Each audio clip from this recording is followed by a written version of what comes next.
tous et encore bienvenue donc dans cette émission que nous chérissons tant. Heu, une émission pendant laquelle nous allons pouvoir, exploiter, chercher des vérités qui sont, dans la Bible et comme donc la dernière fois, nous avons pu voir, ce que c'est que les dons et on a pu voir que les dons sont différents selon chacun et selon l'attribution, du Saint-Esprit. Et dans tout cela, on a vu aussi que l'amour est, l'élément fondamental qui soude, qui unifie donc tous ces dons. Et aujourd'hui, nous allons avoir, le privilège de voir un peu plus ce que c'est que l'amour à travers, la lettre qu'a envoyée donc Paul à l'église de Corinthe. Et comme la dernière fois, donc j'ai avec moi, mes 2 invités, qui il y a ici notre pasteur Daniel, bonjour pasteur, Bonjour, et frère Ben à ma bonjour gauche, Jackie. bonjour Ben. Bonjour Jackie.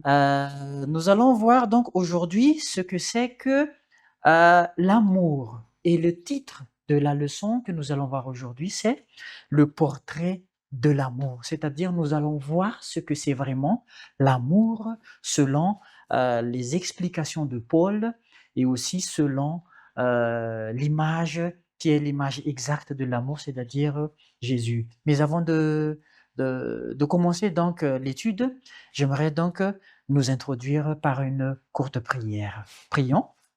Seigneur Jésus, merci encore de ce moment privilégié que tu nous accordes, de pouvoir puiser dans ta parole, alors que nous allons passer à l'étude donc de ce que c'est que l'amour à travers ta parole, Seigneur. Nous te demandons la clairvoyance et aussi euh, ton Saint-Esprit afin de nous guider, afin de nous éclaircir donc dans cette étude. Assiste-nous Seigneur et aussi assiste ceux qui vont nous écouter et vont nous regarder. Au nom de Jésus, nous prions. Amen. Amen. Pour commencer donc, euh, nous allons voir en 3 parties ce que c'est que le portrait de l'amour. Nous allons voir la suprématie de l'amour ou bien pourquoi est-ce qu'on dit que l'amour est indispensable. Deuxièmement, il y a le portrait en action. Comment est-ce que cet amour devrait être vu dans le monde, dans la vie de tous les jours. Et la troisième partie, ce sera la permanence. On va parler de plusieurs choses, mais nous allons voir spécifiquement la permanence de l'amour. Donc, pour commencer, ma première question est que euh, Paul parle d'exemples, plusieurs exemples dans 1 Corinthiens, et il parle de l'ange, des anges, déplacer des montagnes ou de donner tous ses biens. Pourquoi, selon lui, ces exploits valent-ils rien sans l'amour? Pourquoi est-ce que dans toutes ces choses, dans toutes ces actions, parler des langues, déplacer des montagnes, donner des choses, partager des choses, pourquoi est-ce que dans tout ça, l'amour est toujours indispensable, cher pasteur? Oui, ben écoute, je te remercie pour cette question. Elle est fondamentale, mais d'entrée, il faut savoir d'où provient cet amour. D'accord. Donc, je vous invite encore à prendre un texte avec moi, Romains 5, 5. Romains 5, chapitre 5, verset 5. Et que je vais lire, il dit, or, l'expérience ne trompe point, parce que l'amour de Dieu est répandu dans nos cœurs par le Saint-Esprit qui nous a été donné. Donc, cet amour-là provient du Saint-Esprit. Et nécessairement, ces dons également proviennent du Saint-Esprit. Mais ces dons doivent être motivés par cet amour. Donc, les dons que nous avons, si elles ne sont pas motivées par cet amour, comme on a dit là-bas, elles n'auront pas de sens. Dieu, il est amour, comme le dit 1 Jean 4, verset 8, Dieu est amour.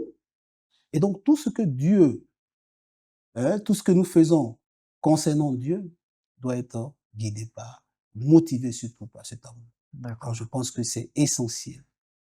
D'accord? Vous avez quelque chose à dire? Oui, moi je pense que c'est important de comprendre que ici il fait référence à la suprématie de l'amour. Donc c'est-à-dire l'amour est suprême et supérieur. Donc ça ne veut pas dire que les autres dons ne sont pas importants, mais je veux dire l'amour, s'il n'y a pas l'amour dans tous ces dons, eh bien les autres dons sont inutiles, hein.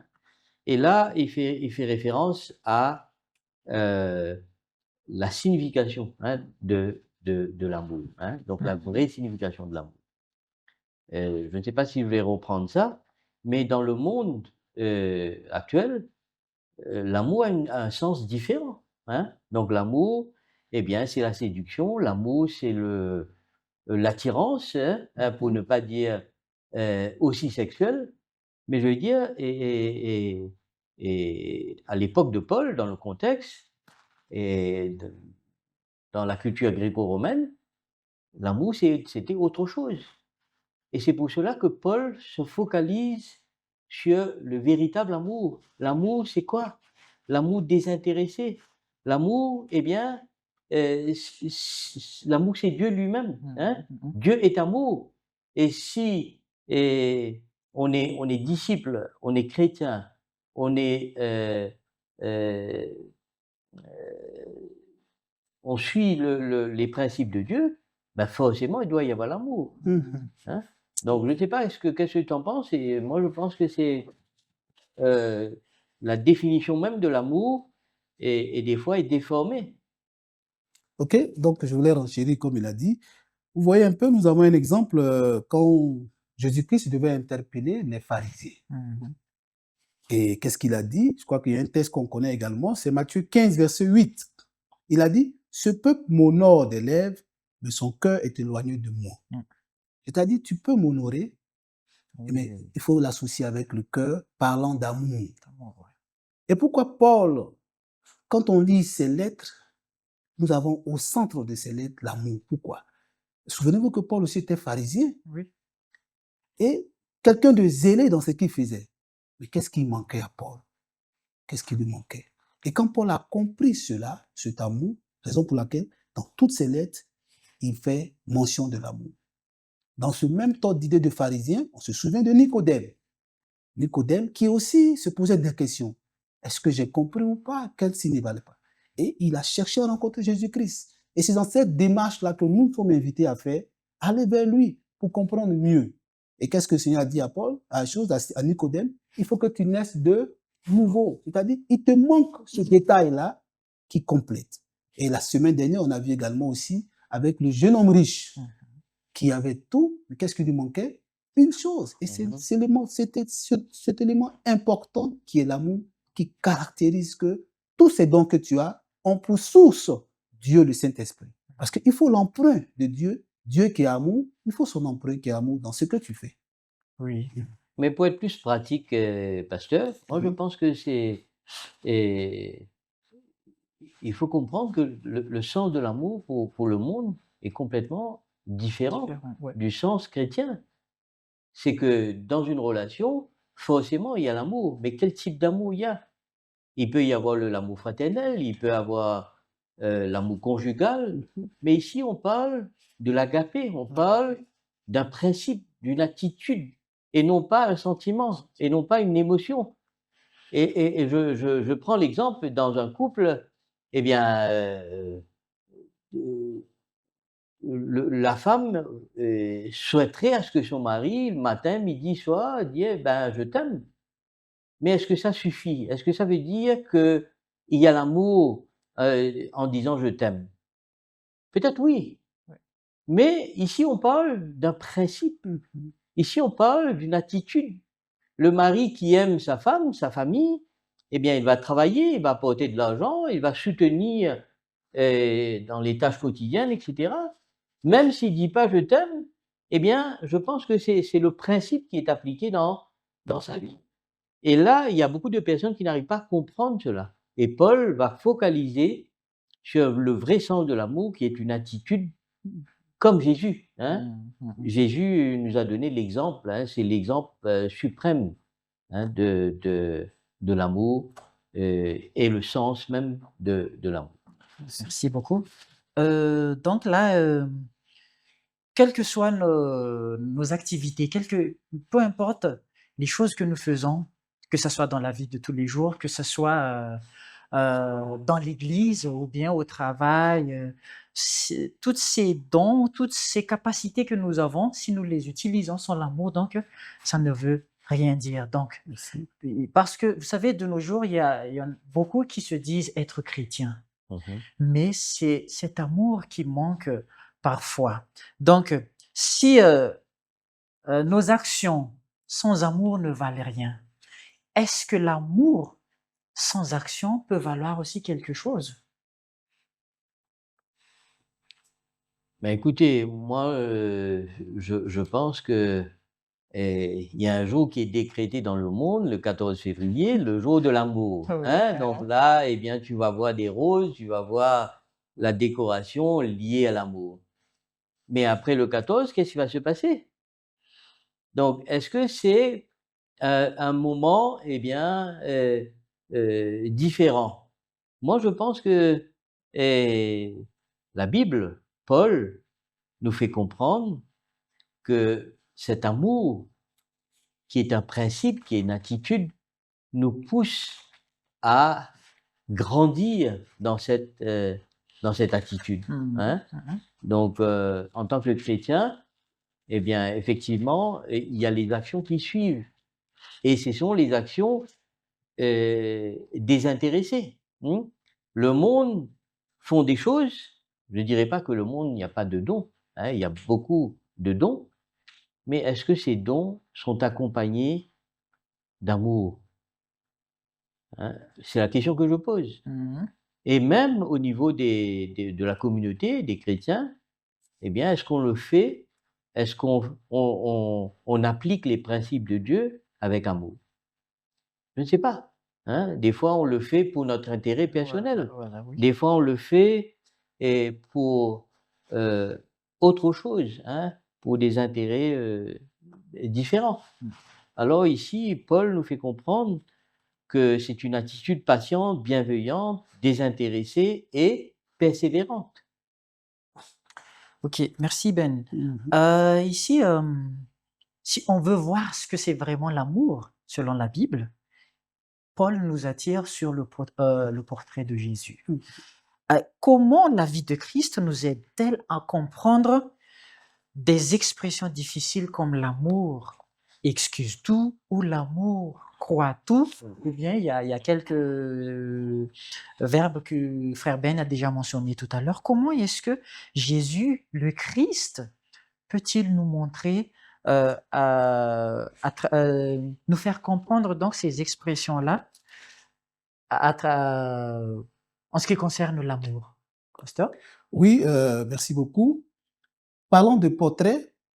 Nous savons que Paul, selon lui-même son conseil, nous avons ce texte-là dans 1 Corinthiens 11, verset 1. Hein? Vous connaissez bien ce texte-là.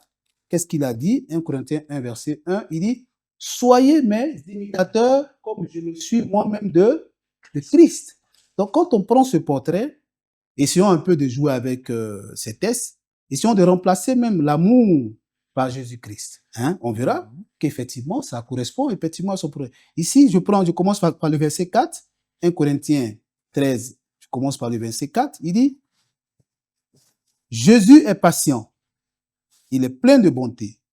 Jésus n'est point envieux, Jésus ne se vante point, il ne s'enflamme point d'orgueil, il ne fait rien de malhonnête, il ne cherche point son intérêt, il ne s'irrite point, il ne soupçonne point le mal, il ne se réjouit point de l'injustice, il se réjouit de la vérité.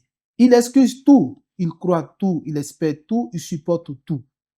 Jésus ne périt jamais, il est éternel. » Donc, pour dire que Paul, en écrivant ça, il avait en tête son référentiel, Jésus-Christ. Et nous, il nous ramène à Jésus-Christ, qui est notre repère. Donc, voilà un peu le portrait que Paul décrit ici dans 1 Corinthiens 13, qui correspond exactement à l'attitude de Jésus-Christ vis-à-vis de nous. Est-ce que Ben, moi, je prends l'exemple, si vous allez en France, dans le musée de Louvre, vous allez voir la Joconde. Ouais. Et peint par Leonardo da Vinci, et que quand vous regardez dans n'importe quelle direction, vous voyez la Joconde qui vous regarde. Et moi, je prends ça comme un exemple. C'est un tableau d'une grande valeur. Mais dans le monde actuel, eh bien, Jésus nous regarde. Dans n'importe quelle circonstance de la vie, eh bien, si nous faisons des choses sans l'amour, peut-être nos voisins ne vont pas savoir, peut-être nos proches ne vont pas savoir, peut-être mon frère ne va pas savoir s'il y a au fond de l'amour. Mais Jésus nous voit. Il faudra que nos actions, nos attitudes, eh bien, aient véhiculées par l'amour et motivées par l'amour. S'il n'y a pas l'amour, effectivement, tu as dit, c'est comme une cymbale qui résonne. Hein, il n'y a pas de, il n'y a pas de fond. Hein. Et ici, je voudrais reprendre les lignes qui se trouvent dans le manuscrit 1892. Il dit: l'attribut que le Christ apprécie le plus chez l'homme est l'amour, qui précède d'un cœur pur. C'est le fruit porté par l'arbre chrétien. Donc, en tant que chrétien, nous sommes toujours animés par l'amour. Hein? Donc, des fois, il y a des chrétiens qui font beaucoup de choses à l'église. Et là, s'ils sont motivés par l'amour, ils ne sont jamais fatigués. Au contraire, eh bien, ils sont plus motivés pour faire davantage, pour avancer dans l'œuvre de Dieu. Oui, merci beaucoup. Donc, Oui. si je regarde bien les 16 verbes que Paul utilise dans 1 Corinthiens chapitre 13, en fait, c'est un fait remarquable de voir que Paul n'utilise pas d'adjectifs. Il utilise des verbes. Alors, ma question est que pourquoi est-il si important de voir l'amour comme une manière d'agir plutôt qu'un sentiment? Je ne sais pas si... Oui, bah, si tu permets, je vais essayer de répondre. Voilà, donc je pense que pour répondre à ta question, ça nous amène quelque part à définir un peu l'amour, à spécifier cela. Il faut dire que l'amour a plusieurs sens. Je vois, j'ai déjà entendu Ben donner un peu quelques détails dans ce niveau. Donc, le mot grec qui est souvent utilisé, il y a plusieurs mots. Il y a un mot qu'on peut appeler le mot storge. Storge qu'on peut définir comme l'affection naturelle entre familles. Storge. Et il y a le mot eros, d'où est venu érotisme, voilà. L'attirance, le désir, et cela se retrouve dans un couple conjugal où il y a des émotions. Et il y a philéo. Philéo c'est entre amis, frères, partageons des valeurs. Donc on utilise ce mot philéo très souvent à l'église parce que nous partageons des valeurs. Et de quoi il est question ici? Il est question de l'amour agapé. L'amour qui choisit, l'amour désintéressé. Et c'est cet amour-là dont il s'agit. Donc je pense que il faut spécifier. Et quand nous savons cela, nous savons que cet amour, comme on l'a dit d'entrée, est un fruit de l'esprit, tu vois. Et elle est la racine même de tous les autres fruits. Donc, pour répondre à ta question, il faut cet amour-là. Hein. Et quand on lit Galates 5, verset 22, je ne sais pas si c'est fait sciemment, mais Paul commence par l'amour. L'amour, la joie, la paix, la patience. Pourquoi? Parce qu'il faut d'abord l'amour, et à partir de l'amour, tous les autres fruits, les ramifications s'associent. Donc voilà ce que je voulais ajouter un peu. Vous avez quelque chose à ajouter sur le portrait? Eh bien, cette liste que Paul a établie, cette liste contraste fortement avec le comportement des Corinthiens. Eh bien, au lieu de dire que vous, les Corinthiens, vous êtes envieux, vous avez de l'orgueil, vous êtes malhonnêtes, eh bien, Paul est un diplomate. Hein, donc, la manière dont il se focalise sur les sujets, eh bien, c'est pas une attaque, mais c'est une constatation. Hein. Paul dit que les Corinthiens eh bien, sont marqués par l'orgueil, les divisions et la rivalité autour des dons spirituels. Donc, comment est-ce que l'Église va progresser si on a de telles attitudes, hein? Et j'apprécie, Paul, bon, il a fréquenté des grandes écoles, mais son approche est magnifique. Mm. C'est beaucoup plus une approche avec amour. Au lieu de dire le côté l'amour, eh bien, vous les Corinthiens, vous êtes envieux, il dit l'amour n'est pas envieux. Pas Mhm. envieux. Et c'est ça qui est très, très intéressant. Donc, euh, certes, il y aura des problèmes au sein de l'Église, hein, par rapport aux dons, mais comment aborder, comment faire face à de tels problèmes à travers une attitude d'amour? Si à l'amour, on peut régler beaucoup de problèmes au sein de la communauté. Mm. Je ne sais pas si tu Oui, es d'accord avec mais ça. je ne sais pas si j'ai répondu à ta question, hein, parce que là, je sais pas. Mais donc, je vais ajouter une illustration, Mhm. de peur que ce soit pas en Oui, phase vas-y, avec ça. vas-y, vas-y. OK? Alors, donc, pour spécifier cet amour, donc cet amour-là, Jésus, nous nous souvenons, Jésus, après sa résurrection, il rencontre Pierre. Vous comprenez? On a ce texte dans Jean 21. Ouais, et il demande à Pierre, m'aimes-tu? Donc, ce m'aimes-tu, c'était agapé. La première question, m'aimes-tu? Et Pierre qui va répondre, oui, je t'aime, mais Pierre répond avec l'amour philéo. Mhm. Il n'a pas compris. Et une deuxième fois encore, le Seigneur lui demande, m'aimes-tu agapé? Et Pierre répond philéo. Et la troisième fois, le Seigneur vient maintenant au niveau de Pierre et il pose la question avec philéo. Et qu'est-ce qu'on doit comprendre en cela? Il veut amener Pierre à comprendre que si tu veux être à mon service, il te faut l'amour agapé.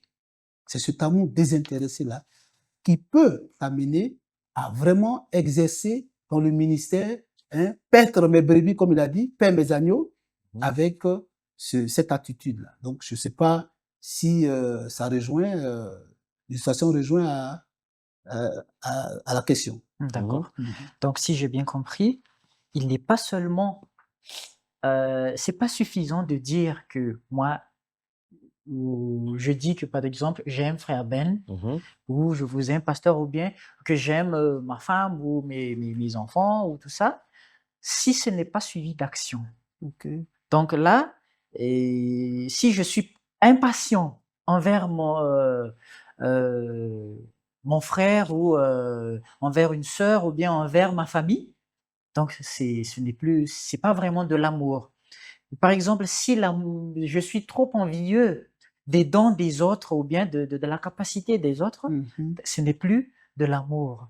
Et ces caractères-là, c'est à travers Jésus que nous pouvons les voir de manière euh, pratique. Pratique. Voilà. Et maintenant, nous allons passer déjà à la troisième partie qui est la permanence. La permanence de l'amour. Et tout d'abord, j'aimerais d'abord attirer notre attention sur le verset à mémoriser qui dit maintenant donc ces trois choses demeurent. La foi, l'espérance, l'amour. Mais la plus grande d'entre elles, c'est l'amour. Pourquoi est-ce que l'amour est supérieur à la foi qui est, disons, la clé de la vie éternelle? C'est-à-dire, c'est la foi qui nous sauve, n'est-ce pas? C'est la Bible même qui le dit, alors qu'il y a encore l'amour qui est au-dessus. Pourquoi est-ce que l'amour est au-dessus? Et pourquoi est-ce qu'on dit, et parce que ces trois choses demeurent, dit le verset, donc l'amour sera encore là après, n'est-ce pas? Qui va répondre? Oui, frère Ben?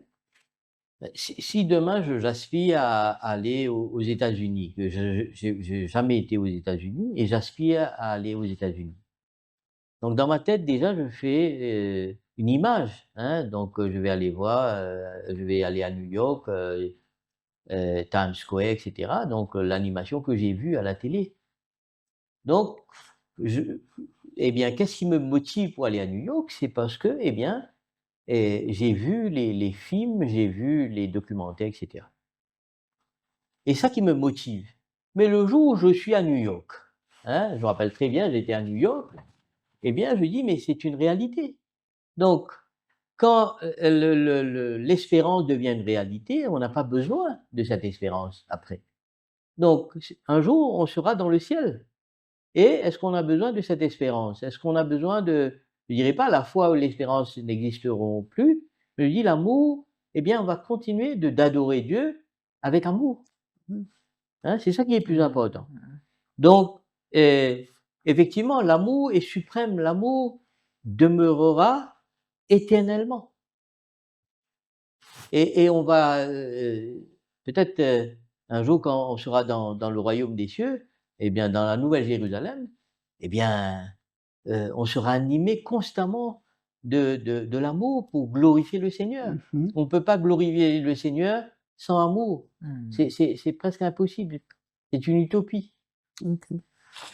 Ben, j'aborde le même sens que mon frère. Donc, ici, nous parlons d'amour. Pourquoi est-ce que l'amour est grand? Donc, en fait, l'amour, c'est par rapport à Dieu, il est amour. Et Dieu est éternel. Mmh. Donc, l'amour aussi est éternel. Vous comprenez? Donc, ici, nous parlons et on les associe à la foi et à l'espérance, comme il a dit. Nous avons la foi. La foi, c'est ce qui nous lie à Dieu. Et donc, on n'aura plus besoin de foi lorsqu'on va voir Dieu. Comprenez? Et l'espérance, c'est ça qui renchérit, c'est ça qui renforce notre foi. Hein? Comme j'ai un texte ici, je peux le lire si vous permettez. Hein? Voilà. Quel est ce texte? Romains 8, verset 24. Romains 8, verset 24. Je vais. Voilà. Romains 8, verset 24. Il dit, car c'est en espérance que nous sommes sauvés. Or, l'espérance quand on voit n'est plus espérance. Ce qu'on voit, peut-on l'espérer encore? Vous comprenez un peu? Oui, oui. Donc, c'est ça qui renforce notre foi. Et il y a un texte que j'aime bien aussi, c'est le 18, le même texte. C'est-à-dire, nous souffrons, les réalités de maintenant peuvent nous amener à douter un peu de notre espérance. Oui. Mais regardez ici, il dit, verset 2, il dit, j'estime que les souffrances du temps présent ne sauraient être comparées à la gloire à venir qui sera révélée pour nous. Donc, quand tu te focalises sur ce qui t'attend, ce que tu vis actuellement n'a pas trop d'effet sur toi, parce que ce qui t'attend est encore plus merveilleux. Donc, l'espérance, c'est ça qui nourrit. Mais quand on sera avec le Seigneur, on n'aura plus besoin de ça, parce qu'il sera là. Donc, comme il disait Paul, nous marchons actuellement par la foi et non par la vue, parce que nous verrons Jésus face à face, et bien tel qu'il est. J'aime bien tel qu'il est parce que, oui, chaque expérience que nous vivons tous les jours, nous voyons Jésus-Christ. Et quand on le verra là-bas, on le verra parce qu'on a déjà vu dans notre vie ici des moments où il a agi. Donc on le verra tel qu'il est, on ne sera pas surpris de le voir parce que nous avons eu des moments dans notre vie terrestre de voir sa présence. Donc, voilà ce que je voulais ajouter. Une fois là-bas, on n'aura plus besoin de la foi et de l'espérance parce qu'on sera avec le Seigneur. Merci beaucoup, pasteur. Donc, l'amour, c'est ce que nous allons emmener d'ici jusqu'au salut, n'est-ce pas? Tout à fait. Mais peut-être je voudrais ajouter un petit point. C'est Paul invite les croyants à incarner cet amour dans leur vie quotidienne. Et c'est ça qui est difficile. Parfois, on se pose la question, on est dans une communauté, comment se fait-il qu'il y a autant de problèmes, autant de difficultés sur le plan relationnel, hein? Alors qu'on est censé d'être motivé par l'amour. Et là, eh bien, et Paul nous encourage en tant que chrétiens et d'appliquer ces principes agapés afin que nous puissions servir la communauté, mais aussi servir nos proches, nos voisins, nos collègues au travail. Et c'est ça qui va attirer les autres vers le Christ. Hein? C'est pas nos attitudes, comme tu as dit tout à l'heure. C'est pas notre contribution sur le plan financier et dans la société. Bon, tout ça c'est bon. Hein? J'ai pas dit que c'est pas bien. Mais je veux dire, quand c'est animé par l'amour du Christ, le résultat est complètement différent. Merci beaucoup. Nous arrivons donc au terme de cette émission. Mm. Je ne sais pas si vous avez en quelques mots un petit résumé, quelque chose que vous aimeriez partager à ceux qui nous vont nous regarder. Effectivement, je pense que c'est un thème très important. L'amour est nécessaire dans notre relation avec le Seigneur parce que c'est ce qui doit nous motiver. Quand le Seigneur dit, si vous m'aimez, gardez mes commandements. Donc, je pense que c'est très important. Nous sommes invités à vraiment comprendre cet amour. Et si nous arrivons à comprendre cet amour, notre relation avec le Seigneur va beaucoup changer. Et c'est l'amour de Dieu qu'on a qui se fait voir à travers nos relations avec notre frère. Donc, c'est très important. Et pour ce qui va perdurer, j'ai une petite illustration, je pense qu'on va terminer avec ça. Voilà Marthe et Marie qui devaient recevoir Jésus-Christ. Et Marthe s'affairait à beaucoup de choses. Mais j'ai beaucoup aimé la phrase que le Seigneur a dit à Marie. On a le verset 10, verset 42, Luc 10, verset 42 que je dis. Il dit, une seule chose est nécessaire. Marie a choisi la bonne part qui ne lui sera point ôtée. Pourquoi c'est important? Faisons des choses qui vont nous conduire au ciel. Voilà. Parce que nous partons au ciel pour faire quoi? Pour vivre l'amour avec le Seigneur. Donc, commençons à nous habituer à cela ici sur terre. Parce que c'est ce qui ne sera pas ôté. Et Marie, qu'est-ce qu'elle a fait? C'est pas que Marthe, ce qu'elle faisait n'était pas bon. Marie a choisi de manifester son amour qu'elle a reçu de Jésus en s'asseyant sur ses pieds. Et c'est ça qui est important. Donc, nous sommes invités déjà à commencer cela sur cette terre afin de continuer au ciel avec notre Seigneur. Ben moi, je pense que la beauté de l'amour se résume dans nos attitudes, dans le principe d'appliquer ce principe dans notre vie quotidienne. Des fois, effectivement, quand nous faisons le bilan de notre journée, nous voyons que tout ce que nous avons fait, eh bien, c'est à l'encontre, des fois, de ces principes. Et il y a un élément qui est très important, eh bien, c'est une guerre entre Dieu et l'ennemi. Et ça qu'il faut pas négliger, c'est non négligeable. Satan va tout essayer pour nous éloigner de Dieu à travers nos attitudes, à travers nos actions. Mais quand nous regardons à la croix, nous revenons vers cet amour agapé. Oui, voilà donc nous sommes arrivés au terme de ce programme. Je tiens toujours à remercier nos invités, Pasteur et Frère Ben. Merci beaucoup et surtout merci à ceux qui nous ont suivis jusqu'à la fin de cette émission. J'espère que nous allons pouvoir vivre cet amour non seulement pour se manifester ou bien pour être vu, mais que ce soit l'amour qui va nous animer dans toutes nos actions, dans tout ce que nous allons faire. Amen. Et je vous dis à bientôt, que Dieu vous bénisse tous. Amen. Et pour terminer, donc, j'aimerais demander à notre pasteur de faire une prière. Amen. Prions ensemble. Seigneur, notre Dieu, notre Père, nous voulons te remercier pour ce temps que nous avons passé ensemble et ce thème capital que nous avons essayé de développer. Seigneur, tu vois que nous sommes un peu limités, nous n'avons pas abordé tout parce que nous ne comprenons pas. Mais ce que nous voulons retenir, c'est que toi, tu ne nous as pas seulement aimés, tu as été actif. C'est pourquoi tu dis, Dieu a tant aimé le monde qu'il a donné son Fils unique. Tu as aimé et tu as donné. C'est pourquoi, Père, nous sommes invités à manifester cette reconnaissance que tu nous donnes. Tu nous donnes le salut gratuitement, mais nous devons manifester la reconnaissance en étant obéissants à ta parole. Merci encore, Seigneur, pour cette émission. Et nous te prions, éternel mon Dieu, de permettre que cela puisse, éternel mon Dieu, nous faire du bien nous-mêmes et ceux qui nous écoutent, Seigneur. Nous t'en prions au nom de Jésus-Christ. Amen. Amen. Amen.